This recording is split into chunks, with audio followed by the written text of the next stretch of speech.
যখন বংশের সবাই গাঞ্জাখোর। ওই কই রে তোর পোলাই কই আরে মামা অনেকদিন ধরে দেই না ওই মামা কইছে খাইবো আরে দেখতাছি না মামা ডাক দেন মামা আসারতে তো বলে আবার সাওয়ালটা নষ্ট হয়ে যাইতাছে গা। আরে বেটা তোর পকেট দিয়ে 5 টাকাই তো আনে না আইনা তো আম করি দেয় তোর ভাইদার নামরা দেখ বেটা তোর লাগি তোর ভাই সাহেব সব কেক লগে লগে খাবি বেটা। ওই বেটা তোর লাগি ওই সাওয়ালটা নষ্ট হয়ে যাচ্ছে। সব লয় মামা এক লগে খাই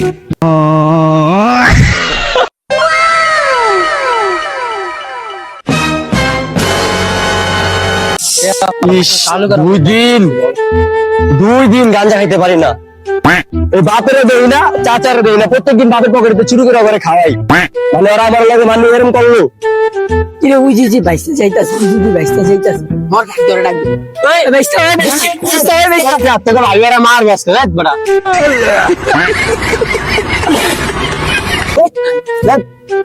এদি এদি এদি ডাকিস না তোকে ভাই ব্যস্ত মারো বেটা, ওনে মারো বেটা। বাদ দে এই যে পাইছি কাকা হাউয়ার পোলারে, দুদিন ধরে গাঞ্জা খাই না।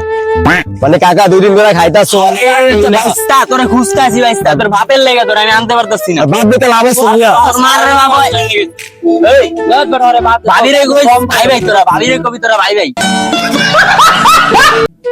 এক কথাই শেষ তোরা ভাই ভাই না তবু তোর হ্যাঁ তোরা এই আচ্ছা তুই সুবাদে বানাও তো।